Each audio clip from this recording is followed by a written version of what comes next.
Welcome to news అడ్డా. మధుమేహం ఉన్నవారు పుచ్చకాయ తినవచ్చా? మధుమేహం ఉన్నవారు పుచ్చకాయ తినవచ్చా అనే సందేహం చాలా మందిలో ఉంటుంది. సహజంగా తీపి రుచి ఉన్న ఈ పండు రక్తంలో చక్కెర స్థాయిలను పెంచుతుందేమోనని చాలా మంది భయపడుతుంటారు. అయితే దీనిని ఎలా, ఎంత పరిణామంలో తినాలి అనే విషయం తెలుసుకోవడం చాలా ముఖ్యం. వేసవిలో పుచ్చకాయ ఆరోగ్యానికి ఎంతో మేలు చేస్తుంది.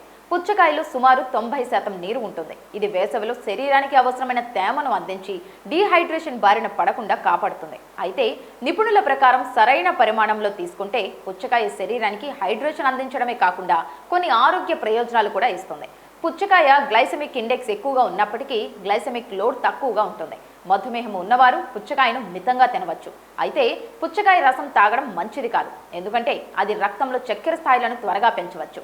మధుమేహం లేదా ఇతర ఆరోగ్య సమస్యలు ఉన్నవారు దీన్ని మితంగా తీసుకోవడం మంచిది. అవసరమైతే వైద్యుడి సలహా తీసుకోవడం ఉత్తమం.